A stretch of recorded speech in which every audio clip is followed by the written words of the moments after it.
I just had a conversation with a friend about Shia LaBeouf. Is that the right way? I never know if I'm saying his name right. Shia LaBeouf. That's how I'm going to say. I'm just going to say Shia. I'm just going to use his first name. His last name kind of trips me up a little, pronunciation wise. But I was marveling at how this guy um, could be just such a meme machine.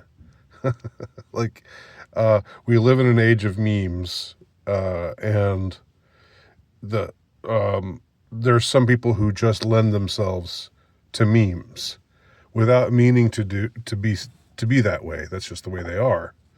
And Shia just seems like the kind of guy. Um, Whatever it is about him, whatever it is about his personality, all the way back to the "I am not famous anymore." That moment, the the brown bag over his head with "I am not famous anymore" scribbled on it, to the "Just Do It" thing, which was uh, which was hilarious and also really really intense, and could be used as a motivator.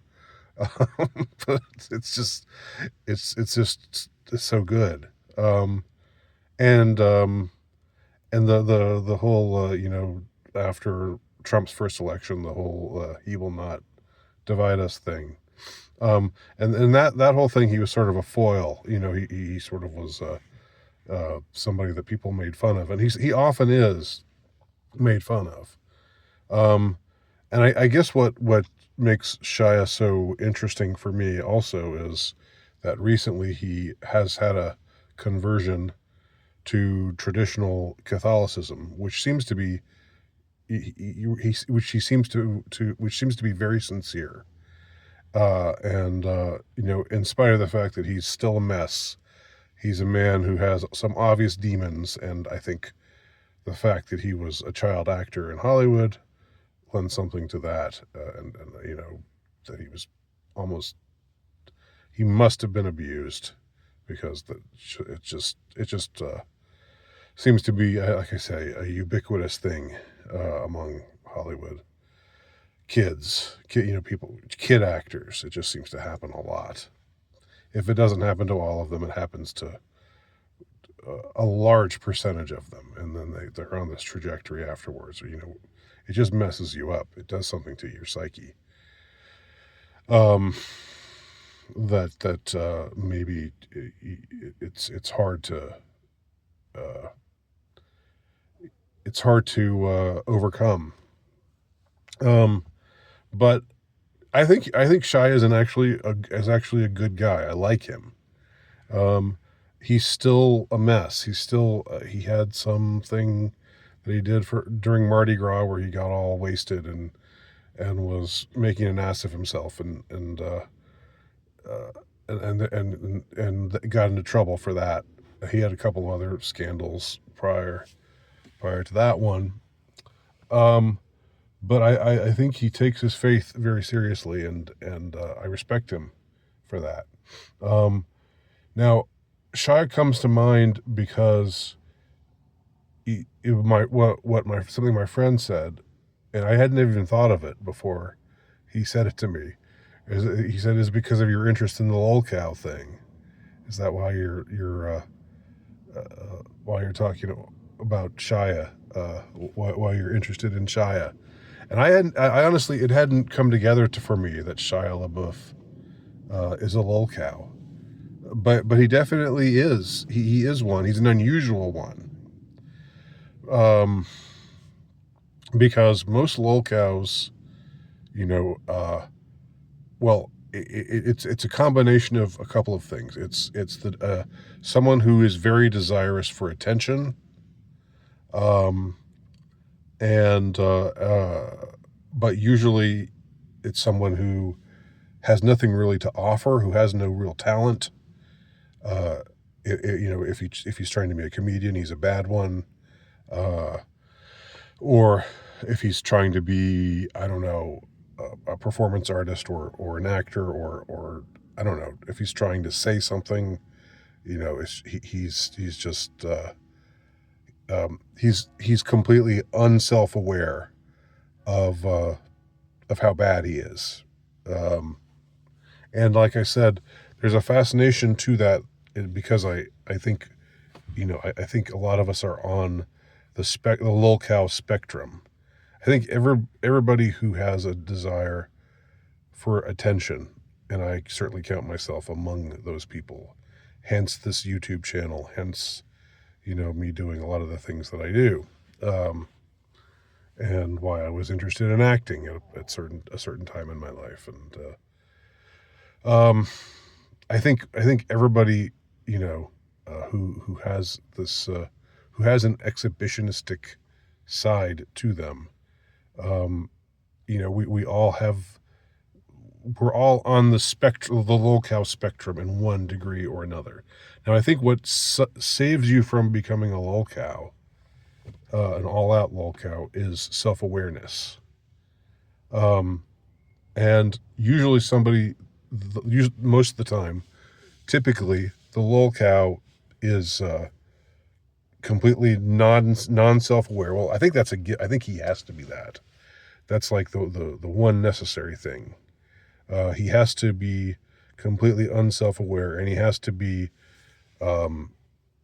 Usually, he's totally untalented, and he puts himself out there, and you know, if it isn't aware or denies, has a real has just some inherent ability not to be embarrassed about himself. Or if he is, whenever he feels embarrassment, he just turns it off immediately. He's able to turn it off immediately. Most of us are not like that. Most of us, if we feel like we're embarrassing ourselves, we feel ashamed, we feel embarrassed, and we stop. And I know that's certainly happened to me before. And so I see the fact that I see myself in the lolcow is part. It's not just me laughing at them because they're making fun of them for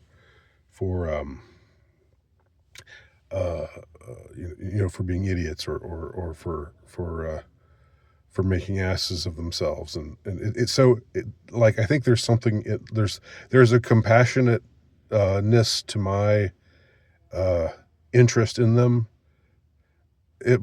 Which just isn't to say I don't find them funny. I do, and I guess I laugh at them.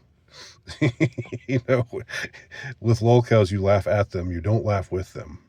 Um, and but for me, there's something cathartic about it because it's like I've said before. It's like uh, if you have a degree of self-loathing, there's something cathartic about seeing somebody just go out and just either literally or metaphorically just get wrecked. you know and I talked about Jackass and like the stunts, like how seeing those guys do those ridiculous stunts where they would hurt themselves spectacularly, doing something completely insane. Um, and it has always just made me crack up. It's always touched me on a level, you know, and when something makes you laugh, it's not to be too analytical here, but I think when something makes you laugh, it's because you're responding in a primal sort of way to it. You can't control what you find funny. You're supposed to.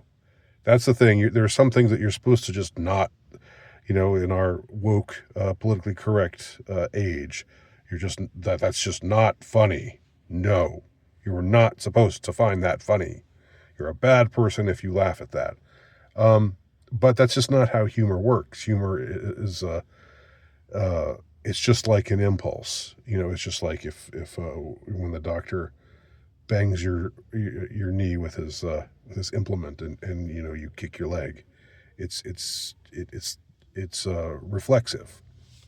So what's interesting about Shia is, again, Unlike the typical lolcow. And again, I hadn't even thought of him as a lolcow, but he definitely does fit that description because he has absolutely no self-awareness. He doesn't seem to. Um, and and he does seem to be, to want to be seen and want to be heard. Um, and he doesn't seem to be aware of how he comes across. But the difference is he's actually talented. Shia LaBeouf, you know, has got talent, um, and he's also smart. The guy has got brains. He's articulate, um, and I'm happy for him that he's going the trad route. And he's saying in the latest interview he was saying some pretty based things. Talking about how he didn't like it when gay guys touched his leg. That wasn't something he really appreciated, and and I mean, I'm guessing again there's some there's some history there, but it's just funny to that he would be able to say something like that and not think, oh, how is this going to be taken? Are people going to be offended? Am I going to be canceled for this? He just doesn't seem to care. And say when he's asked in this latest interview how he feels about if Jesus were here right now, and he just has this emotional response, and he's way over the top with it, but it's totally sincere, and because he loves Jesus Christ, he loves him that much, and I think maybe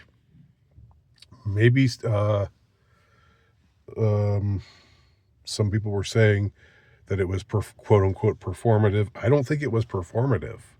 I think it was him sincerely reacting to the question. And he was saying, who's in hell? And he's asked who's in hell. He says, oh, Martin Luther, that guy's definitely in hell. That's how dedicated a Catholic he is. He hates Martin Luther because, he went against the church.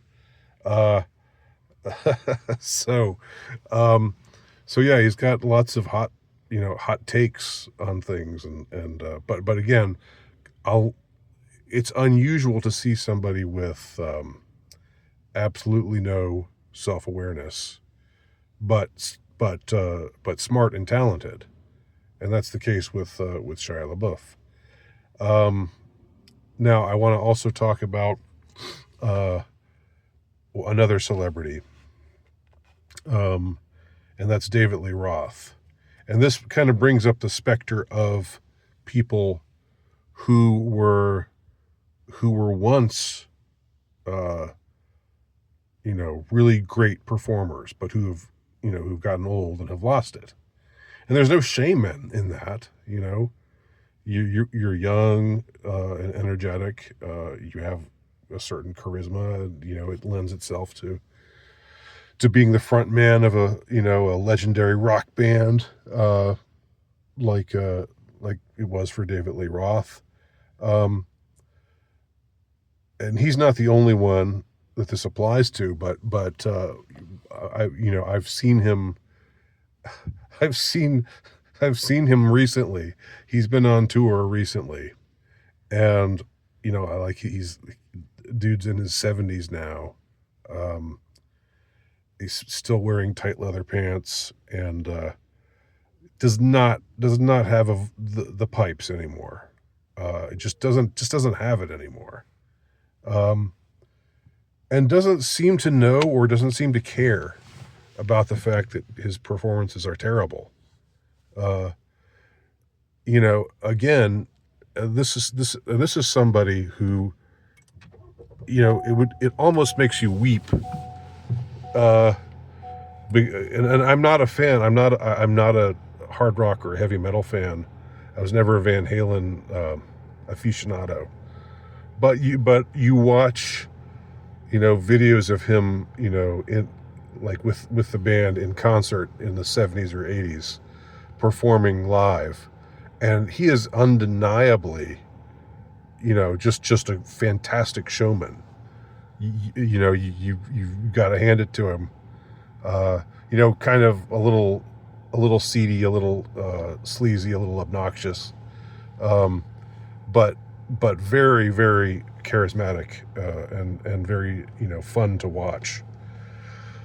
Just owns that stage, and I think back then he didn't have any filter about it, and he didn't need to, because he was, he actually had these chops. He actually had this singing voice, and he had this ability to captivate an audience. And now in his old age, he's lost his looks, he's lost his voice, he's lost his stage presence. Everything that was great about him as a performer is completely gone. But he's still out there performing, and either unaware or totally not caring about the fact that people are just making fun of him, that people are just or just wincing, just cringing. I mean, he is talk about cringe. He has become cringe, and you want to tell him, just, it's okay. You don't have to do this anymore. You had a great career, let your career stand for itself, and just relax and enjoy your old age, and do other things. Don't try to be a hard rock showman anymore, because that's just not happening. But I don't know if anybody tells him that, or if it's even any use to tell him that.